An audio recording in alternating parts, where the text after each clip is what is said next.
हरि ओम। हरि ओम।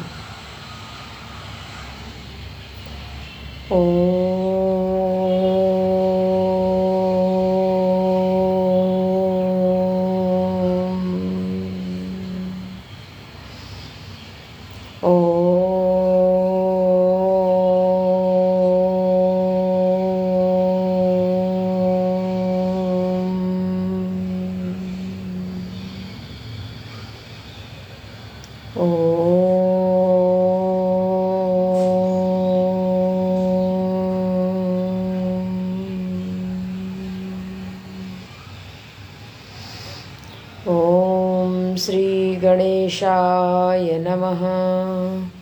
ओम श्री सरस्वत्यै नमः। ओम श्री गुरुभ्यो नमः। ओम सहनाववतु सहनौ भुनक्तु सह वीर्यं करवावहै तेजस्विनावधीतमस्तु मा विद्विषावहै। ओम शांति शांति शांतिः। श्रुतिस्मृतिपुराणानाम् आलयं करुणालयं नमामि भगवत्पादं शङ्करं लोकशङ्करम्। समस्तजनकल्याणे निरतं करुणामयं नमामि चिन्मयं देवं सद्गुरुं ब्रह्मविद्वरं सद्गुरुं ब्रह्मविद्वरम्। यस्य पादप्रभाध्यस्तः प्रपञ्चो भाति भासुरः तमहं सद्गुरुं वन्दे पूर्णानन्दं चिदात्मकम्। श्रीहरिं परमानन्दम् उपदेष्टारमीश्वरं व्यापकं सर्वलोकानां कारणं तं नमाम्यहं कारणं तं नमाम्यहम्। हरि ओम। कल की कक्षा में हम लोगों ने देखा कि अप्रोक्षानुभूति के संदर्भ में आत्म तत्व का ज्ञान प्राप्त करने के लिए आत्मा के लक्षणों का ज्ञान होना चाहिए। आत्मा का कैसा स्वरूप है, जैसे ही आत्मा का स्वरूप पता चलेगा तो उस स्वरूप से भिन्न, उस स्वरूप से इतर जो कुछ भी मालूम पड़ता है वो आत्मदेव नहीं है, आत्मा नहीं है, अर्थात वो अज्ञान है, वो अविद्या है। और अविद्या में प्रतिष्ठित रहना हमारे ज्ञानी बनने का लक्षण नहीं है। तो यहाँ पे बार बार बोला गया ज्ञानम इति उच्यते बुधैहि, ज्ञानम इति उच्यते बुधैहि। जो विद्वान जन है वो ज्ञान किसे कहते हैं, तो उनके दृष्टि में मात्र ज्ञान स्वरूप आत्मदेव ही है। आत्मा से व्यतिरिक्त जो कुछ है वह अज्ञान है। तो जब हम लोग कहते हैं अविद्या, कि ये अविद्या है, तो अविद्या का कितना प्रसार है, कितना विस्तार है, तो पूरी प्रकृति अविद्या के अंतर्गत आती है। ये जो जगत है ये भी अविद्या के अंतर्गत आता है। तो जब ये दृष्टि है कि हम अविद्या को निवृत्त करना चाहते हैं तो सबसे पहला काम होगा कि हम अविद्या को परिभाषित करें। और ये भी है कि किस दृष्टि से अविद्या को, यहाँ पे चूँकि चिंतन अप्रोक्षानुभूति का चल रहा है अपने मैं के बारे में चल रहा है कि वास्तव में मैं कौन हूँ। अभी तक मैंने अपने बारे में जो कुछ जाना कि मैं देह हूँ, मैं प्राण से संपन्न हूँ, इंद्रियों से संपन्न हूँ, मन से संपन्न हूँ, तो ये सारा का सारा जो मेरा अनुभव है, इस अनुभव को एक एक करके हटाया गया। तो जा करके एक दर्शन है जो अद्वैत दर्शन है, उसके आचार्य भगवान शंकराचार्य हुए। भगवान शंकराचार्य जी ने ये ग्रंथ दिया परोक्षानुभूति, तो उसमें स्पष्ट किया कि ये जो जगत है ये अज्ञान का कार्य है, अज्ञान से उत्पन्न हुआ है। जिनको ज्ञान हो जाएगा तो ज्ञान जिस वस्तु का होगा, वस्तु जैसी है वैसा ही ज्ञान होगा, उससे कुछ उत्पन्न नहीं होता है। तो उस ज्ञान के बारे में बताते हुए यहाँ पे बताया गया कि मैं से भिन्न ज्ञान का कोई दूसरा स्वरूप नहीं है। मैं की अनुभूति सभी को होती है, मैं हूँ, लेकिन मैं ज्ञान स्वरूप हूँ, इसकी अनुभूति कर लेना ही जीवन की सार्थकता है। तो कल हम लोगों ने यही देखा कि कैसे उस ज्ञान को हम प्राप्त करें। तो यहाँ पे कुछ लक्षण बताए गए कि इन लक्षणों से युक्त जो बोध होता है, यानी जो सम है, शांत है, निरामय है, निराकार है, निर्विकल्प है, सच्चित आनंद स्वरूप है, निराभास है इत्यादि, निर्वध्य है, इन लक्षणों से युक्त जो मैं मिलता है भीतर, वो दृष्टा है, वही साक्षी है और वही मैं हूँ। उस साक्षी की उपस्थिति में जो साक्ष्य मिल रहा है वह मैं नहीं हूँ। उस दृष्टा की उपस्थिति में जो दृश्य प्राप्त हो रहा है वह दृश्य मैं नहीं हूँ। तो पूर्व के श्लोक में हम लोगों ने देखा था कि देह भी घट के समान दृश्य है। तो इसी सिद्धांत के अनुसार ये जो देह दृश्य है, तो देह मैं नहीं हूँ। आज आगे उसी में 2 श्लोक कल बच गए थे, 27वां और 28वां। तत्पश्चात आगे का प्रकरण चलेगा। तो आज हम 27वां श्लोक देखेंगे। निर्गुणो निष्क्रियो नित्यो नित्यमुक्तोऽहमच्युतः नाहं देहो ह्यसद्रूपः ज्ञानमित्युच्यते बुधैः, ज्ञानमित्युच्यते बुधैः। कह रहे निर्गुणः, निष्क्रियः, नित्यः, नित्यमुक्तः, अच्युतः, अहम, जो अहम का स्वरूप है, मैं का स्वरूप है, वो मैं कैसा है? तो 5 लक्षण बताते हैं। पहला है कि वो निर्गुण है, गुण से रहित है, यानी गुण यानी त्रिगुण से रहित है। ये दया धर्म का गुण नहीं, दया क्रोध ये गुण नहीं बल्कि कि त्रिगुण, सत्वगुण, रजोगुण, तमोगुण, इन तीनों गुणों से युक्त ही माया है, इन तीनों गुणों से युक्त प्रकृति है।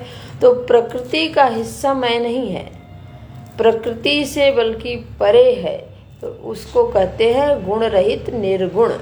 निर्गुण मैं हूँ, मैं का स्वरूप है निर्गुण। निष्क्रिय, निष्क्रिय है, चूंकि निर्गुण है तो गुण में क्रिया होती है, निर्गुण होने के कारण फिर निष्क्रिय है, उसमें क्रिया नहीं है। तो जो ये प्राण और कर्मेंद्रियों में क्रिया दिखती है, इसका भी निषेध हो गया कि यह मैं नहीं हूँ। निष्क्रिय, क्रिया रहित है। जब क्रिया रहित है तो फिर कैसे है? करें नित्य है, बिना कुछ किए भी सदा से है, शुरू से रहे हैं, आगे भी रहेंगे, बीच में भी है। नित्य, विनाश रहित, उसका विनाश नहीं होता है।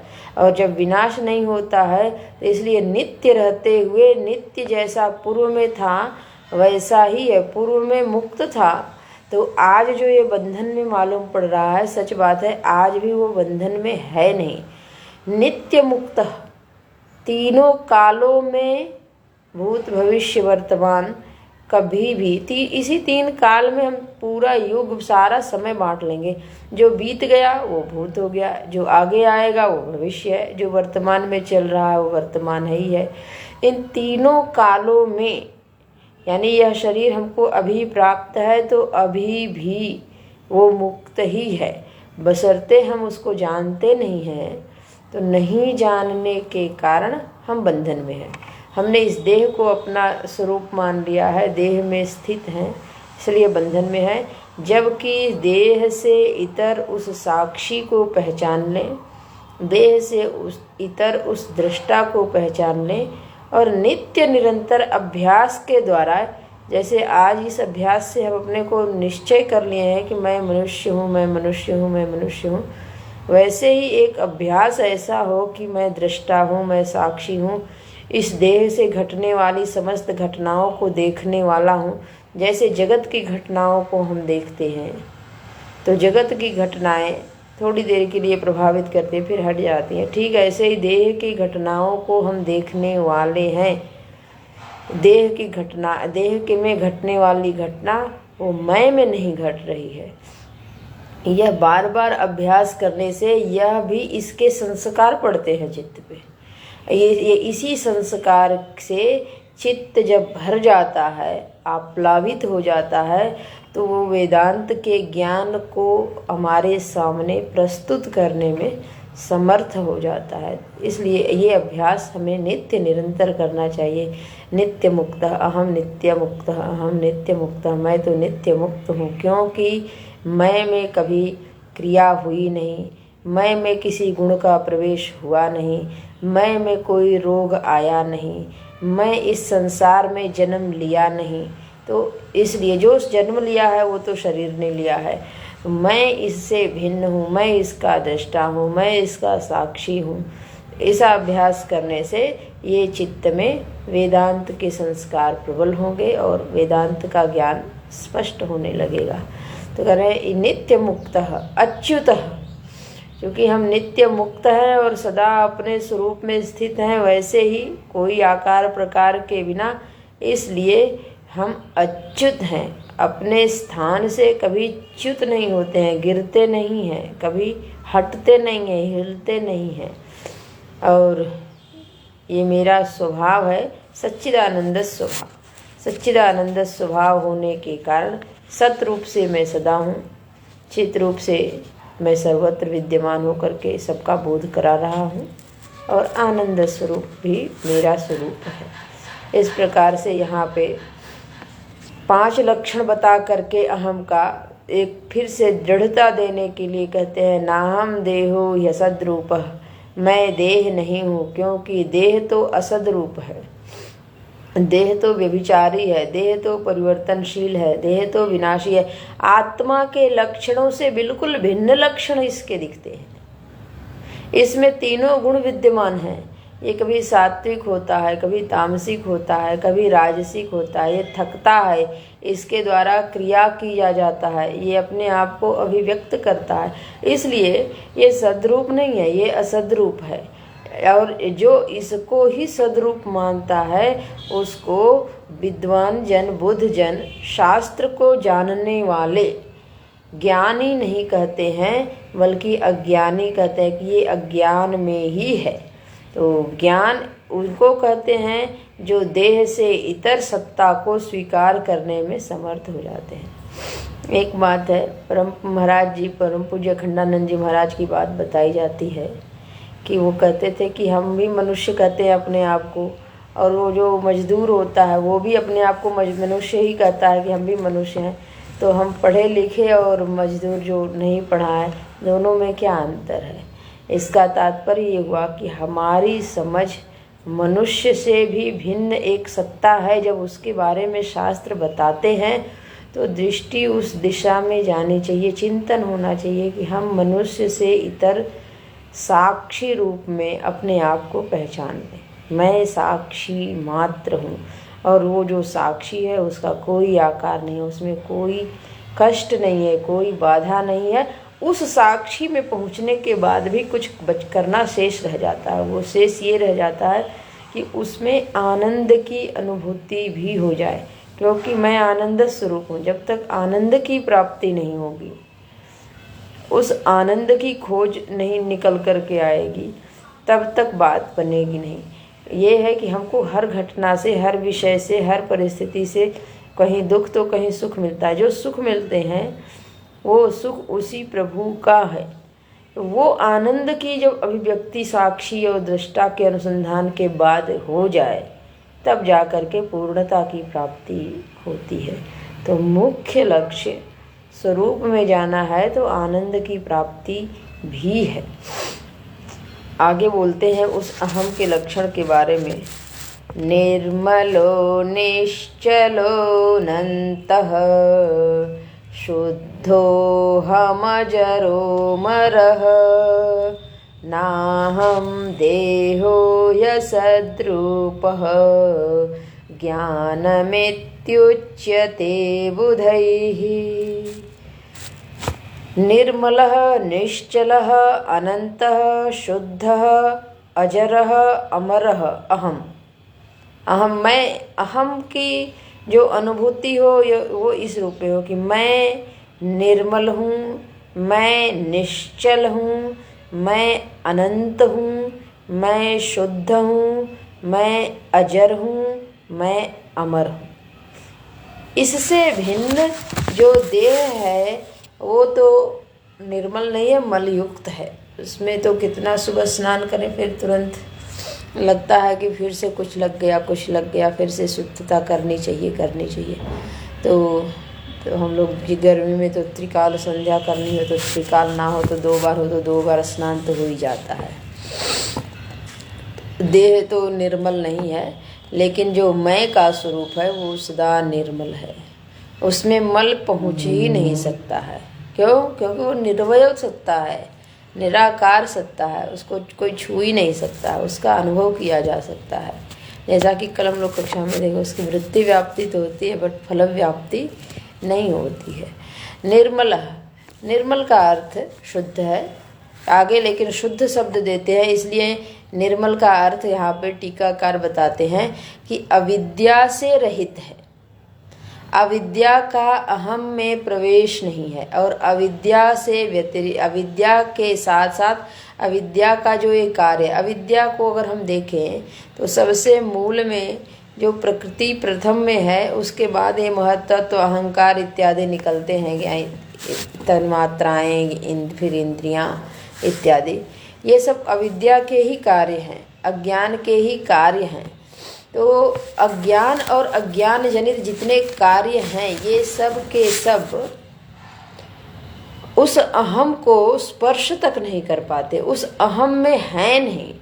अहम की सन्निधि मात्र से प्रकृति सूयते सचराचरम, प्रकृति समस्त जगत का प्रसूत करती है, समस्त जगत को उत्पन्न करती है और समस्त जगत का पालन करती है। लेकिन उस अहम को उसमें शामिल होने की आवश्यकता नहीं है, इसलिए वो अहम बहुत दूर रहते हुए शुद्ध है, निर्मल है, अविद्या आदि से रहित है। चूँकि अविद्या और अविद्या के कार्य नहीं है उसमें, इसलिए वह अविद्या का कार्य जितनी दूर में उससे भी परे है तो निश्चल है। निश्चल यानी वो आकाशवत व्यापक है। व्यापक जैसे आकाश बिल्कुल निर्वयव है, सबको आश्रय देते हुए भी सबसे अलिप्त है, असंग है, ठीक ऐसे ही वो आत्मा किसी के साथ चल नहीं, यानी कि जुड़ी हुई नहीं है, निश्चल है, सबसे दूर, असंग, आकाशवत सर्वव्यापक है, व्यापक होते हुए भी असंग है। और निश्चल होने के कारण आगे कहते हैं अनंत, असंग होने के कारण वो असंगता यानी व्यापक होने के कारण अनंत है, देश काल वस्तु से परिच्छिन्न नहीं है, बल्कि एक अपरिच्छिन्न सत्ता है। अनंत यानी अपरिच्छिन्न सत्ता है। तो निर्मल है यानी कि अविद्या के कार्यों से रहित है, निश्चल है यानी व्यापक है, व्यापक होने के कारण वो अनंत है। अनंत यानी देश काल वस्तु परिच्छेद से रहित है। और शुद्ध है, यहाँ शुद्ध का अर्थ है कि जितनी प्रकार की अशुद्धियाँ होती हैं इस प्रकृति के अंदर, इस जगत के अंदर, इस पूरे संसार में, ये सारी अशुद्धियाँ उस आत्मा में, उस अहम तत्व में प्रवेश नहीं करती। कौन से अहम तत्व में? जिस अहम को हम बार बार कहते हैं मैं हूँ, अपने ही अहम को पकड़ना है। इसलिए बार बार हर श्लोक में अहम पकड़ते हैं भगवान भाष्यकार कि आप अपने अहम को जानिए। जब अहम को जानेंगे तभी वो जो प्रतिज्ञा वाक्य था ब्रह्मैवाहम, ब्रह्म ही मैं हूँ, क्योंकि ये सारे लक्षण जो मैं में दिख रहा है यही ब्रह्म में है, अतः मैं ही ब्रह्म हूँ। तो शुद्ध है अशुद्धि से रहित होने के कारण, अजर है और अमर है। अजर यानी कि वहाँ पे जरा आदि नहीं है। शरीर जो होता है यानी जिसका जन्म होता है, जो एक आकार लेता है, जो सावयव वस्तु है, उसी ने एक समय आकार लिया और फिर नित्य उसमें परिवर्तन हो रहा है। एक शब्द बोले तो प्रकृति में परिवर्तन हो रहा है, लेकिन हम बार बार क्या होता है अपने देह में आ जाते हैं, और देह में आ जाते हैं तो इस समय हर समय हम देह को भी प्रकृति नहीं बोल पाते हैं। ये अगर देह को हम प्रकृति या पंचभूतात्मक बोल दें तो बहुत बड़ा लय प्रक्रिया का एक बहुत बड़ा कार्य हो जाता है कि हमने अपने आप को पंचभूत में लय कर दिया। लेकिन हम बार बार देह में आ जाते हैं तो देह में जो जरावस्था आती है, देह में जो अशुद्धि आती है, देह में जो मरण धर्मता है, वो मुझे अपने में मालूम पड़ने लगता है। इसलिए यहाँ पे लिखते हैं कि वो जो मैं जरा वाला हूँ, मैं अभी, वो जरावस्था देह की है, ना कि मैं की है। मैं की जरावस्था नहीं होती है, देह की जरावस्था है। और मरण धर्म, अगर जरावस्था के बाद जो मरेगा वह भी देह का नाश होगा, मैं का नाश नहीं होगा। मैं तो सारे धर्मों से रहित है, तीनों देहों से रहित है। तो ऐसे मैं को हम पहचाने, ऐसे मैं की खोज करें, और वो मैं भीतर ही मिलेगा, कहीं बाहर नहीं। क्योंकि आज तक हमने मैं को देखे बिना ही अपने देह को ही हमने मैं कह लिया। तो ये अनुभूति जब हमको नैसर्गिक रूप से प्राप्त है तो उस मैं की अनुभूति भी अगर हम करना चाहेंगे तो जो उसका शुद्ध स्वरूप है, जैसा शास्त्र ने कहा है, वैसा ही हमको भीतर प्राप्त हो जाएगा। एक बार जब भीतर प्राप्त हो जाएगा तो फिर उस मैं की व्यापकता के लिए हमें बहुत प्रयत्न करने की आवश्यकता नहीं है। उस मैं को अनंत समझने के लिए कुछ और करने की आवश्यकता नहीं है। वो मैं अनंत रूप से स्वतः दिख जाएगा। जैसे घटावकाश में, घट में जो आकाश है, वो आकाश अगर पहचान में आ गया तो फिर घट को तोड़ने की आवश्यकता नहीं है। फिर आकाश सर्वत्र उसी लक्षणों से युक्त दिख जाएगा। तो ठीक ऐसे ही अपने भीतर जब हम अपने अहम को खोज लेंगे तो वो अहम व्यापक रूप से है, और व्यापक रूप से है तो व्यापक रूप से है तो कौन है? ब्रह्म ही है। ऐसा स्पष्ट बोध हो जाएगा। तो यहाँ तक ज्ञान का निरूपण करके आत्मा का लक्षण बताए और देह की सत्ता को आत्मा से बिल्कुल पृथक कर दिए। तो केंद्र में हम देख रहे हैं, जब से विचार की प्रक्रिया चली है तो विचार की प्रक्रिया में अहम को ही केंद्रित करके विचार किया जा रहा है कि मैं कौन हूँ, मैं कौन हूँ। आत्मा को भी हम मैं का जो शब्द है वो आत्मा के लिए ही घटता है। तो विचार की प्रक्रिया कराने के बाद उन्होंने आत्मा अनात्मा का विवेक कराया, तत्पश्चात देह का और आत्मा का विवेक करा दिए। देह और आत्मा का विवेक कराने पर हमें स्पष्ट हो गया कि आत्मा के लक्षण क्या हैं, और हमको अपने बारे में सोचना है तो इन्हीं लक्षणों को एक जगह रख करके सोचना है कि मैं ऐसा ही हूँ। जब मैं ऐसा ही हूँ ऐसा चिंतन होगा तो इसका तात्पर्य है हम ज्ञान के लिए प्रयास कर रहे हैं, और ये ज्ञान के लिए किया गया प्रयास, जिसके लिए प्रयास करते हैं उसमें प्रतिष्ठा हो जाती है। तो ज्ञान के लिए किया गया प्रयास ज्ञान में प्रतिष्ठित करा देगा। और जब ज्ञान में हम प्रतिष्ठित हो जाएंगे तो ज्ञान से भिन्न जो अज्ञान है वो स्वतः चला जाएगा।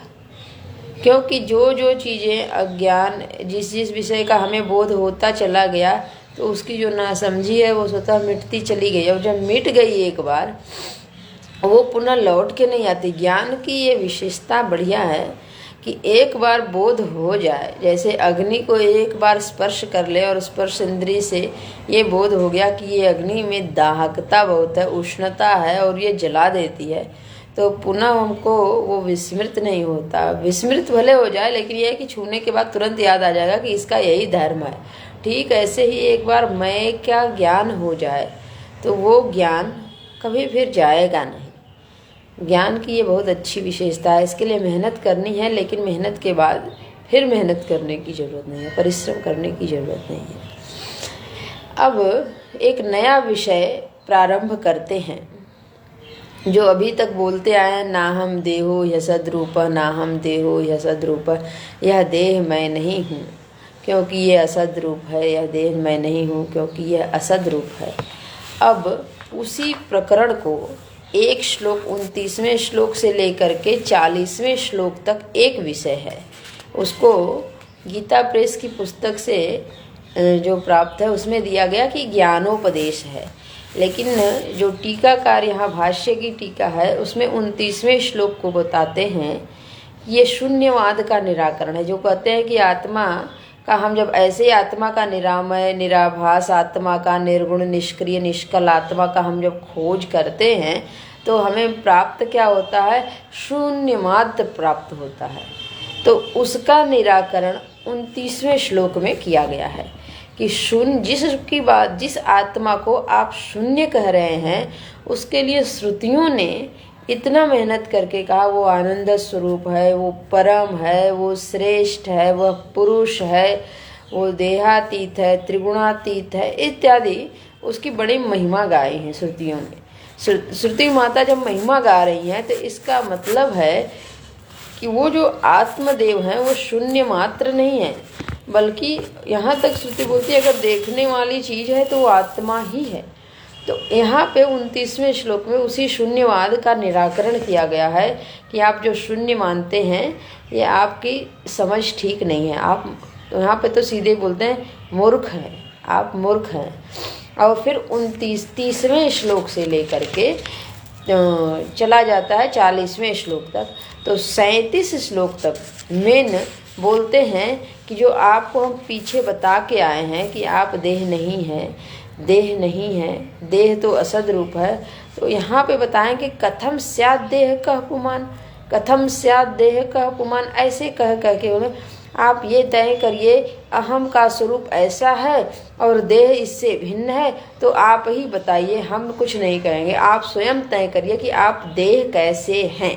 ऐसे करके 30 से 37 यानी कुल मिला करके 30 से 36 कुल 7 श्लोक इसके लिए खर्चा करते, 31 से 37 7 श्लोक खर्चा करते हैं। 30वां श्लोक उसकी भूमिका बनाते हैं कि देह मैं नहीं हूँ। तो इस प्रकार से 30 से 37 श्लोक तक देह का निराकरण करते हैं, देहात्मवाद का निराकरण, इस प्रकरण को हम ऐसा कह सकते हैं।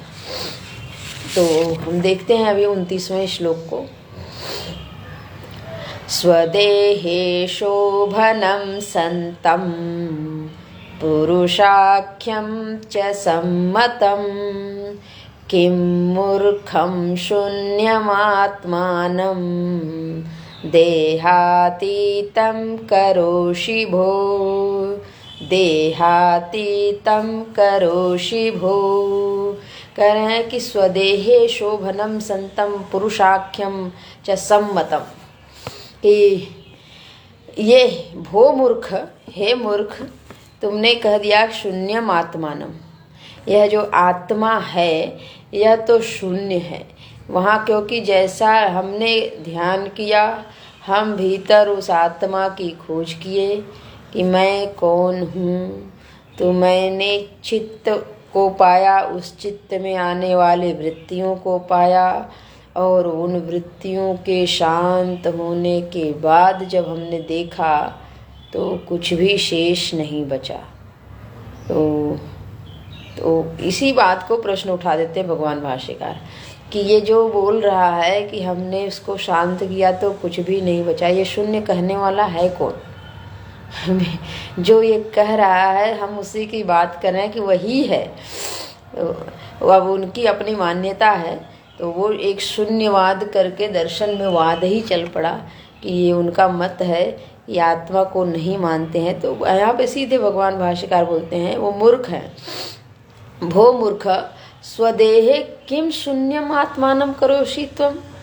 इसी देह में एक सुंदर आत्मदेव है जिसको श्रुतियाँ बोलती हैं। सम्मतम माने श्रुतियाँ, श्रुतियों का मत है। यहाँ पे देखते हैं अयम आत्मा ब्रह्म, अयम आत्मा ब्रह्म। जो ये भीतर आत्मदेव, आत्मा मैं हूँ ऐसा करके मालूम पड़ता है वो ब्रह्म है।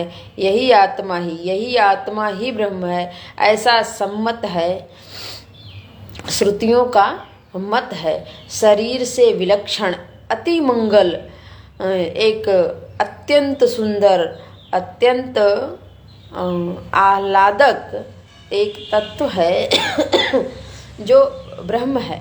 वो श्रुतियों ने तय किया अयम आत्मा ब्रह्म, उसी को स्मृति ने बोला उत्तम पुरुषस्तन्य।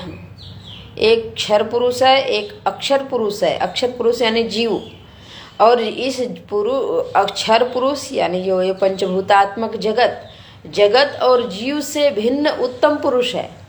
उत्तम पुरुषस्तु अन्य, ऐसा स्मृति भी बोलती है। जब स्मृति बोलती है, श्रुति माता बोलती हैं, तो उस बोले हुए का हम अन्वेषण करें, हम खोज करें, हम पता करें। इसका मतलब हमारी बुद्धि वहाँ अभी तक नहीं पहुँची है, तो हम उसको शून्य कह करके उसको समाप्त कर दें, अपनी बुद्धि को शांत कर दें। यह तो उचित नहीं है, ये तो मूर्खता की निशानी है। इसलिए हमें यह नहीं करना चाहिए, बल्कि जैसा श्रुतियों ने कहा पुरुषाख्यम, आख्यम माने नाम, उसका नाम जो इस पुरी में, इस शरीर के भीतर चेतना बन करके सबको चेतन किया हुआ है, सबको नियंत्रित कर रहा है, सब पे शासन कर रहा है और उठा रहा है, जगा रहा है, कर्म फल को भुगवा रहा है। हम नहीं चाहते हैं कि हम कर्म फल भोगें, लेकिन ये शरीर देने वाला इस शरीर में रह करके, इसको जीवित बनाए रख करके, इसमें आने वाले दुख को, कष्ट को हमसे ही सहन करवा रहा है। तो वो कोई तो है जो इसमें है, तो करे वो जो है उसी को श्रुतियों ने कहा वो पुरुष है।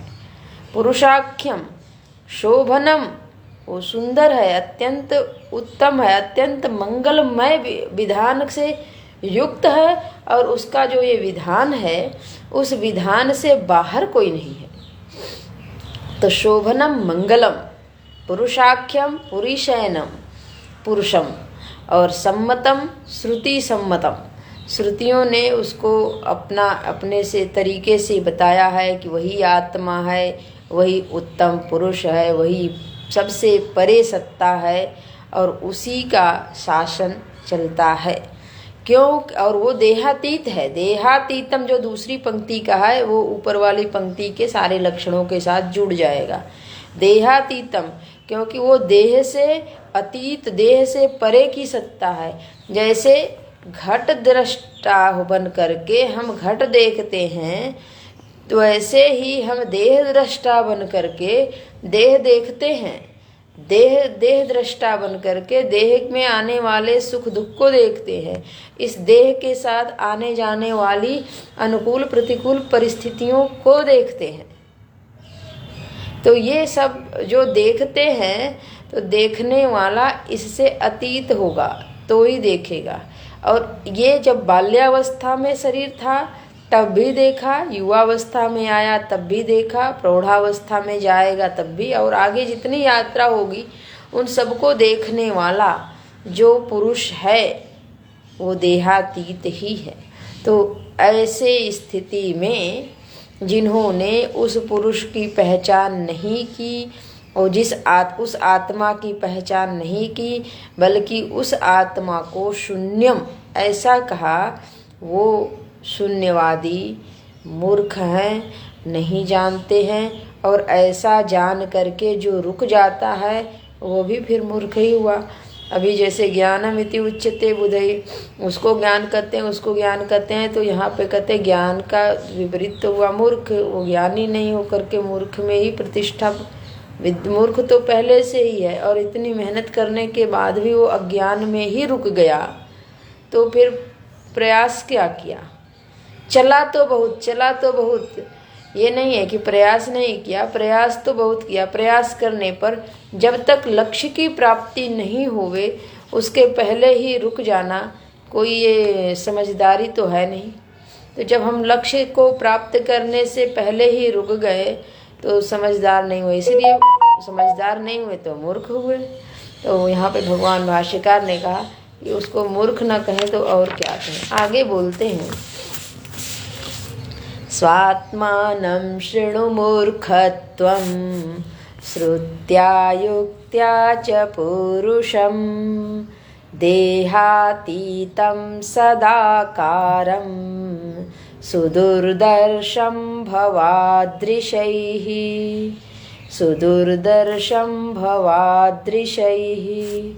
स्वात्मानं शृणु मूर्खत्वं, ए मूर्ख तुम सुनो अपनी आत्मा के बारे में।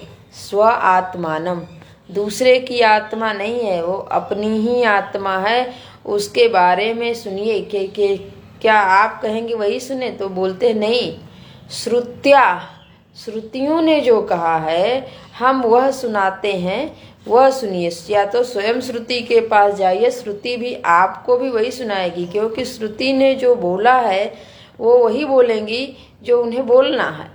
अब उनके पास जो जाएगा उसको भी वही बताएंगे, उससे भिन्न कोई दूसरा ज्ञान नहीं। हम अपना मत लेके जाएं तो हमारे पक्ष की बताएं, दूसरा अपना मत लेके जाए तो उनके पक्ष की बताएं, ऐसी बात नहीं है। जैसे सूर्य के पास जाने से सबके अंधकार मिट जाते हैं, जहाँ जहाँ सूर्य की किरणें जाएंगी वहाँ अंधकार नहीं रहेगा। अग्नि के पास जाने से ताप, शरीर की शीतलता मिटती है। ठीक ऐसे ही श्रुति माता के पास जाने से जैसा ज्ञान श्रुति देना चाहती हैं वैसा ही ज्ञान हमें प्राप्त होगा, यदि हमारी समझ ठीक है तो। लेकिन श्रुति के पास जाने के लिए आचार्य की जरूरत पड़ती है, क्योंकि उसके अर्थ स्पष्ट नहीं होते हैं। यहाँ पे बताएंगे दूसरी पंक्ति, जो सुदूरदर्शम भवादृशई भव अदृशई, क्योंकि ये जो देहातीत, देह से अतीत आत्मा है और इसी देह में रह करके उसका हमें बोध प्राप्त करना है, तो कहते हैं कि उसका बोध इसी देह में रह करके बहुत ही मुश्किल पड़ता है, नहीं होता। जब भी चिंतन करते हैं तो लगता है कि जैसे कहा जा रहा है बातें तो ठीक है, लेकिन फिर से हम देह में आ जाते हैं कि नहीं, देह से इतर मेरी सत्ता नहीं है, देह के सुख में हम सुखी, देह के दुख में हम दुखी। इससे को किनारे करके हम सुखी हैं, हम आनंद स्वरूप है, इसका तो भान ही नहीं होता है। तो कहते हैं कि देहातीतम सदाकारम, देह से अतीत ही वो सत्ता है, ये बात पक्की है। सदाकारम, और उसका जो आकार है वो सत्स्वरूप है, उसमें कोई दो राय नहीं है। वो उसकी सत्ता सदा है, सर्वत्र है, उसमें कोई दूसरा आकार, सत के सिवा दूसरा जो कुछ आकार लगाएंगे वो हमारे अज्ञान से, हमारी कल्पना का आकार होगा। वो सत आकार वाली है और वो दूरदर्श, उसका दर्शन करना बड़ा ही दुर्बोध्य है। दूरदर्श यानी दर्शन बड़ा कठिन है, सुदूरदर्श अत्यंत अत्यंत कठिन है। लेकिन वो सुगम कैसे होता है? तो करें श्रुत्याचार्य श्रद्धा युक्त ही, श्रुति का आलंबन लें, यानी शास्त्र का आलंबन लें, और उस शास्त्र को बताने वाले, समझाने वाले, समझने वाले आचार्य का आलंबन लें। शास्त्र और आचार्य दोनों की मति, दोनों का बोध एक हो, ऐसे परंपरागत आचार्य का आलंबन लें। और उस आचार्य की प्राप्ति हो जाने के बाद भी यदि हमारे भीतर श्रद्धा नहीं है तो भी बात बनेगी नहीं। गीता जी में कहा श्रद्धावान लभते ज्ञानम, तो केवल श्रद्धा मात्र से नहीं होगा। तत्पर संयतेन्द्रिय परिप्रश्नेन सेवया, प्रश्न भी करें।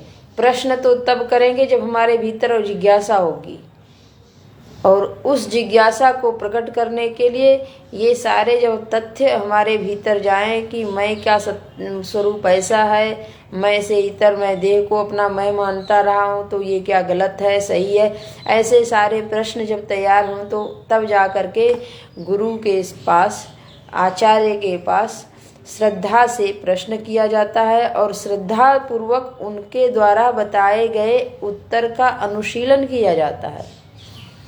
अनुशीलन किया जाता है कहने का तात्पर्य ये है कि जैसा उन्होंने बताया है, जो प्रक्रिया बताई है, जो अभ्यास बताया है, जो साधना बताई है, कुछ साधना बताते हैं आचार्य लोग, उन आचार्य के द्वारा बताए गए साधना पथ पर हमें चलना पड़ता है। कभी विचार का मार्ग बताते हैं, तो कभी जप ध्यान करने को बताते हैं, कभी स्वाध्याय करने को बताते हैं, कभी सेवा करने को बताते हैं। जी अधिकारी के भेद से साधना में भेद हो जाता है।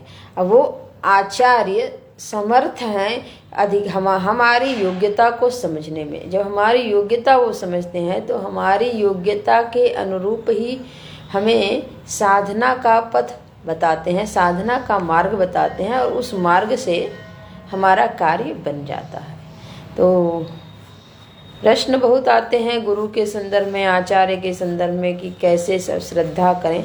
तो अब श्रद्धा जिसकी जब जैसे बन जाए, ये तो भगवत कृपा है और संयोग है। तो इसके लिए अपना हम पुण्य बढ़ाएं, अपनी साधना बढ़ाएं, और अपना जप नाम, भगवान के नाम का जप तो करें, भगवान का भजन करें। इस भगवान के नाम जप से, भगवान के भजन से भगवान धीरे धीरे हमारे मलों को, हमारे दोषों को दूर करेंगे। तो धीरे धीरे उत्तम गुरु, उत्तम आचार्य, उत्तम साधना के योग्य हम हो सकेंगे, और तत्पश्चात वो बातें बन जाएंगी। तो ये एक प्रकरण रहता है हम लोगों के मन में। तो इसका यही समाधान है कि हम भगवान के नाम का जितना हो सके जप करें, जितना हो सके भगवान से प्रार्थना करें कि मेरा अंतःकरण शुद्ध हो, और हम उस परम तत्व को पाने के योग्य हो सकें, हम एक अच्छे जिज्ञासु बन सकें। हे प्रभु, मेरे तो भीतर दोष बहुत है, वो मैं नहीं बता सकता कितना है, लेकिन आप चाहेंगे तो दूर हो सकता है। तो भगवान से ये प्रार्थना की जाए। यहाँ पे यही प्रकरण है कि श्रद्धा से युक्त रहें, और श्रद्धा से युक्त होने पर जब आत्मदेव का जैसा निराकरण किया जाता, उस समय बाद श्रद्धा का कहने का तात्पर्य यही है कि जैसा बताया जा रहा है वो मुझे मेरी अनुभूति से, मेरे अनुभव से तो मिल नहीं रहा है, मैच नहीं कर रहा है, लेकिन हमको मानना पड़ रहा है। कहा गया कि माता पिता का आशीर्वाद लीजिए, जीवन बड़े सहजता से चलेगा। वो दिखता तो नहीं है पहले दिन से, लेकिन श्रद्धा कर लें, क्योंकि जो चीज़ें हमें दिखती नहीं हैं और शास्त्र ने कहा है, तो इसका तात्पर्य है उस पर श्रद्धा करके ही चलेंगे। कुछ दिन चलेंगे तो वो जीवन में दिखने लगता है। तो श्रद्धा का तात्पर्य ही यही है कि जो कहा गया उस बात को बिना अनुभव में आए विश्वास करना। हमारे अनुभव का क्षेत्र ना होने पर भी हम विश्वास करेंगे, क्योंकि हमारे आचार्य ने कहा है, हमारे गुरु ने कहा है, ये उनकी अनुभूति तो पक्की है। जब उनकी, और उन्होंने वही बात कही है जो शास्त्र में कही गई, और उसी क्रम से कही है जिस क्रम से शास्त्र ने कहा है। तो कम से कम अगर गुरु की तलाश है तो शास्त्र का कुछ अध्ययन हो कि उसी क्रम से हमारा बोध, हमको बोध तो करा रहे हैं कि नहीं करा रहे हैं। यदि उसी क्रम से करा रहे हैं तो फिर आगे वो क्रम टूटेगा भी तो श्रद्धा टिक जाएगी। तो ऐसी दशा में कहते हैं कि आत्मदेव का दर्शन, जो देहातीत आत्मा की हम बात कर रहे हैं, वो आत्मदेव का दर्शन सुदूरदर्श, अत्यंत कठिन है, अत्यंत सहजता से देखने में नहीं आता है। ऐसी आत्मा को देखने के लिए गुरु का आलम्बन लेना होगा। ऐसे आत्मा का दर्शन करने के लिए उस आचार्य में श्रद्धा रखनी पड़ेगी और आचार्य के द्वारा दिए गए उपदेश को वैसे ही यथावत स्वीकार करना पड़ेगा। और स्वीकार करते करते फिर प्रश्न जिज्ञासा की भूमि से निकले तो आचार्य से निवेदन करें कि प्रभु आपने ऐसा कहा, मैंने ऐसा किया, फिर भी ये बात मुझको हल नहीं हो रही है, उसमें से ऐसा मुझको एक संदेह हो रहा है, तो उसका समाधान भी आचार्य करते हैं। श्रुत्या, एक तो श्रुति से, और दूसरा है श्रुति सम्मत जो भी बात कही जाए उसको युक्ति से, तर्क से अपने हमको जानना होगा कि ये युक्ति से भी उतना ही उपयुक्त है। जब श्रुति और युक्ति ये दोनों बातें पक्की हो जाएं तो फिर बात अनुभूति के स्तर पे आए कि हमारे अनुभव में भी आ रहा है कि नहीं आ रहा है। तो अभी यहाँ पे उपदेश में श्रुति है और श्रुति के साथ वो एक एक युक्ति देंगे, तर्क देंगे। ऐसा हम क्यों कह रहे हैं? क्योंकि जैसे देह दृष्टा देह से भिन्न होता है, ठीक ऐसे ही घट दृष्टा घट से भिन्न होता है। वैसे ही ये सिद्धांत है, यह युक्ति है कि जैसे घट दृष्टा घट नहीं है, घट से भिन्न है, ठीक वैसे ही अब इसी युक्ति पे ये बात बनेगी, वैसे ही देह दृष्टा देह नहीं है, देह से भिन्न है। ऐसी ऐसी युक्तियां आचार्य देते हैं और वो श्रुति सम्मत होता है, तो जा कर के बात बनने लगती है। तो स्वात्मानम स्व आत्मानम श्रुत्या युक्तया च शृणु, अपनी आत्मा के बारे में जैसा श्रुतियों ने कहा है वैसा सुने और उसको युक्तियों से पुष्ट करें, युक्तियों से अपने ज्ञान को दृढ़ करें ताकि कोई हिला न सके। ऐसा हम क्यों मान रहे हैं, क्यों कह रहे हैं? जैसे हम कह रहे हैं कि मैं में रोग नहीं होता है, तो जब मैं में रोग नहीं होता है यह बात कही जाती है, तो मैं में रोग नहीं होता है जब यह बात कही जाती है, तो इसका तात्पर्य ये है कि हमको युक्ति से कैसे देखना होगा। रोग से पूर्व मैं था और रोग के काल में मैं हूँ, रोग के निवारण होने के बाद भी मैं हूँ। तो यानी ये जो तीनों घटनाएं घट रही हैं उस समय एक कोई स्थिर दृष्टा है जो तीनों आगमापाई स्थितियों को देख पा रहा है। ऐसी युक्ति के द्वारा हम अपने आत्मदेव का दर्शन कर पाएंगे अभी 10 मिनट बाद। तो ऐसी युक्ति के द्वारा हम अपने आत्मदेव का दर्शन कर पाएंगे और जब ऐसी युक्ति बनेगी तभी जाकर के वो ज्ञान दृढ़ होगा, उसमें फिर कोई उसको हिला नहीं सकता है। और हमको अपने भीतर वो जो युक्ति आएगी उसी को अनुभूति के स्तर पे उतार लेना है। तो जब श्रुति के अनुसार युक्ति हो जाए और युक्ति के अनुसार अनुभूति हो जाए तब जाकर के ज्ञान पक्का हो जाता है कि अब तो ऐसा ही है कि एक तट, उसको बोलते हैं कि एक तट पे बैठा हुआ व्यक्ति है जो तट में नदी में आने जाने वाले समस्त चीज़ों को देख रहा है। ठीक ऐसे इस देह के साथ घटने वाली समस्त घटनाओं को हम देख रहे हैं। इसलिए जो घटनाएं पूर्व में घटी थी उसको भी जानने वाला मैं हूँ और मैं वही था जो उस समय घटना घटी थी, और आज भी मैं वही हूँ। आगे भी जब भी मुझे अनुभूति होती तो मैं वही हूँ, मैं वही हूँ। मैं में परिवर्तन नहीं होता है, देह में परिवर्तन हो गया, मेरे विचारों में परिवर्तन हो गया, मान्यताओं में परिवर्तन हो गया, लेकिन मैं वही हूँ।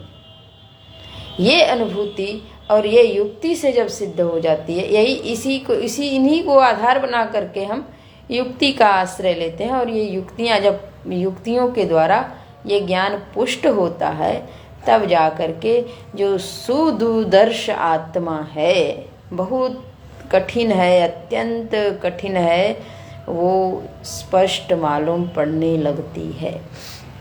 तो अब यहाँ पे ये देहात्मवाद का निराकरण करने के लिए उन्होंने भूमिका बनाई कि देहातीत एक तत्व है, उसको वो भले है तो अत्यंत दुर्लभ, लेकिन उसको आप विचार करेंगे तो वो स्पष्ट हो जाएगा। एक तो श्रुतियों ने कहा है कि देह आप नहीं हैं, तो वो मान लीजिए, और दूसरा हम युक्ति दे रहे हैं 31 से लेकर के 36वें श्लोक तक। वो क्या है देखते हैं।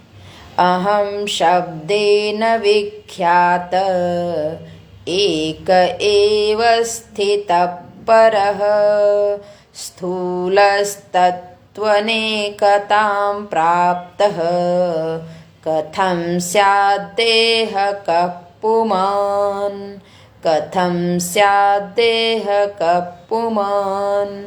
अहम शब्देन विख्यात एक एव स्थितः परः, कह रहे हैं कि एक परम सत्ता है, ऐसा एकदम विख्यात है, प्रसिद्ध है कि सबसे परे एकमात्र सत्ता है और वो सर्वोत्तम सत्ता है। तो उस सत्ता को ही हम अहम कहते हैं। तो अहम शब्द से ये विख्यात है, और हम जब अगर उस और अहम की अनुभूति मुझे देह में होती है, हम अपने को कहते हैं मैं यही हूँ। तो जब मैं यही हूँ तो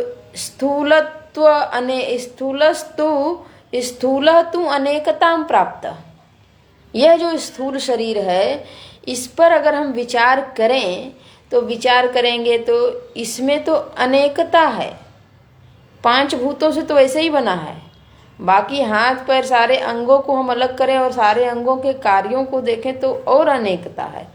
तो 5 महाभूतों से बना है, और अति सूक्ष्म और सूक्ष्म चिंतन करें तो इसके अंदर सूक्ष्म शरीर निकल आएगा।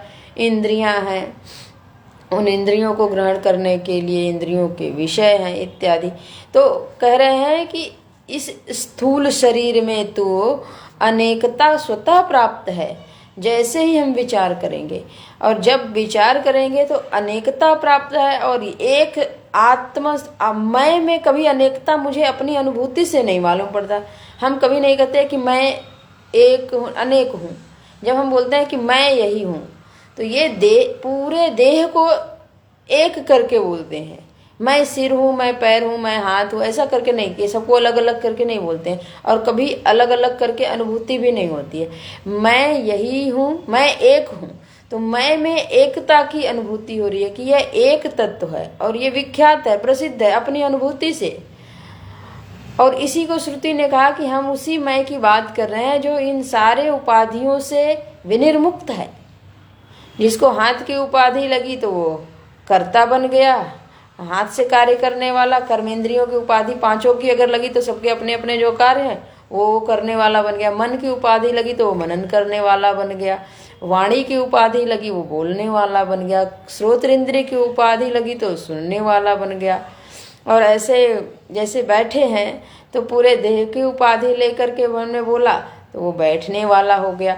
तो इस तरीके से ये जो उपाधियों से युक्त देह है तो वो जैसा जैसा कार्य करता है, जो जो व्यवहार करता है, वो उसके अनुरूप उसकी परिभाषा बदलती रहती है। अभी एक विषय बोले तो वो वाला बन गया, दूसरा विषय बोले तो दूसरा वाला हो गया।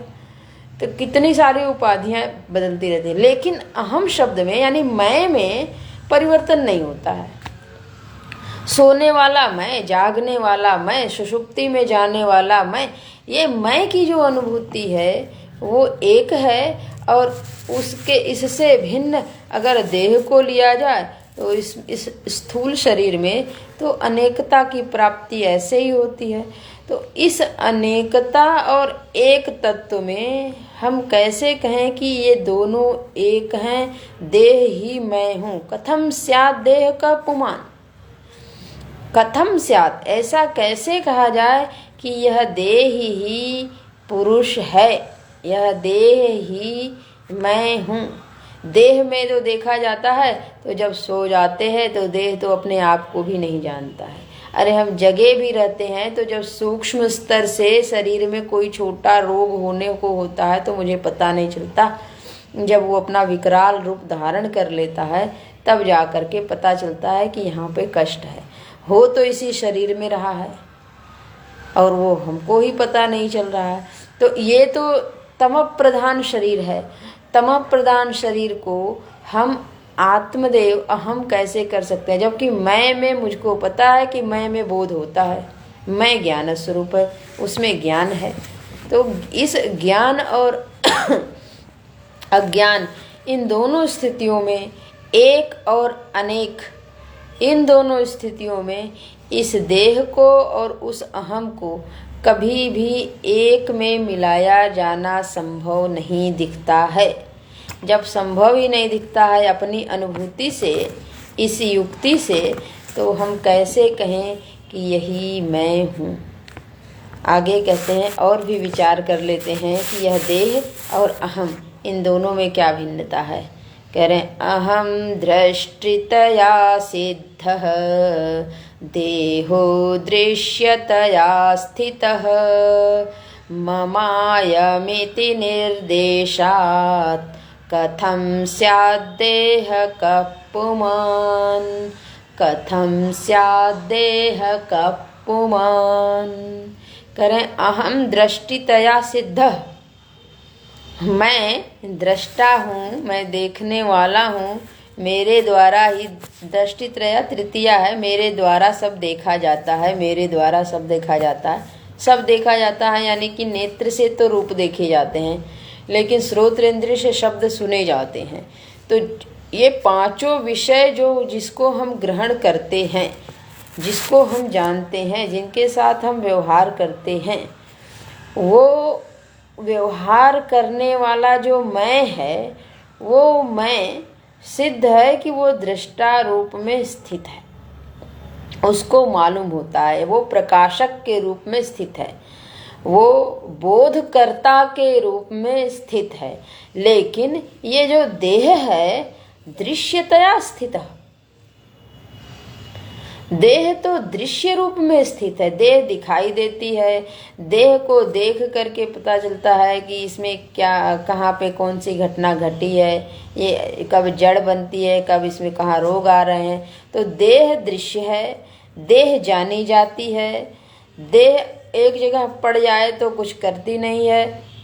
देह अगर सो जाए, हम सो गए तो देह अपने आप स्थिर हो गई, जड़ हो गई।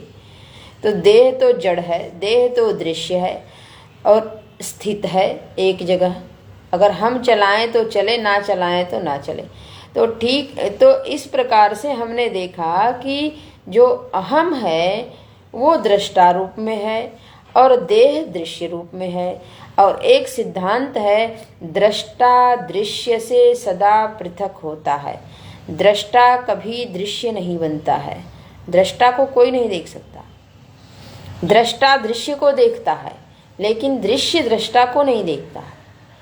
तो जब दृष्टा और दृश्य, अहम और देह में दृष्टा और दृश्य का संबंध बना, देह दृश्य हुआ, अहम दृष्टा हुआ, तो दोनों पृथक ही हो गए चिंतन से। और ये हमारी अनुभूति भी है, ये युक्ति भी है और श्रुति तो इस पे विचार कर ही रही है। श्रुति का तो कहना ही है कि अहम जो है वो कभी भी देह नहीं हो सकता है। मम अयम इति निर्देशात, कहते हैं कि कभी तो इस देह को यह है, यह है, यह है कह के हम निर्देशित करते हैं, और कभी कहते हैं ये मेरा है, मेरा है, मेरा है। तो जो वस्तु यह है करके बाहर निर्देशित की जाए और मम है करके निर्देशित की जाए कि मेरी है, वो मैं नहीं हो सकता। अब जब दृष्टा ही अयम बन जाए तो वो दृष्टा में अयम का वो कोई ऐसा भाव नहीं होगा कि उसका कोई वो प्रमेय रूप से या विषय रूप से बाह्य वस्तु दिखे। तो जो दृश्य वस्तु है उसके साथ अयम बनता है और वो वस्तु देखने वाले से, बताने वाले से पृथक होती है। तो जब पृथक होती है तो जिसके साथ ये व्यवहार किया जाता है उसके साथ हम कैसे कह सकते हैं कि दृश्य वस्तु या हमसे पृथक वस्तु वो मैं ही है, वो तो बात नहीं बन रही है। जो दृष्टा है वो कभी दृश्य नहीं बनता है। आज जिसको अयम और मम कहा जा रहा है वो सदा दृश्य बन रहा है। ऐसी स्थिति में दृश्य को दृष्टा से एकीभूत करना ये ठीक नहीं है। और यह देह दृश्य है, इसलिए कथम स्यात् देह का पुमान, इस देह को हम कैसे कह सकते हैं कि यह देह ही मैं हूँ। तो इस प्रकार से देहात्मवाद का यानी कि देह मैं नहीं हूँ, इसके लिए युक्ति देते हुए भगवान भाष्यकार ने ये सारे श्लोक दिए हैं। 31-32 आगे और देंगे, उसको हम कल देखेंगे। आज की कक्षा हम यहीं पे पूर्ण करते हैं। हरिओम हरिओम हरिओम। ओम पूर्णमदः पूर्णमिदं पूर्णात् पूर्णमुदच्यते पूर्णस्य पूर्णमादाय पूर्णमेवावशिष्यते। ओम शांति शांति शांति। हरि ओम। श्री गुरुभ्यो नमः। हरि ओम।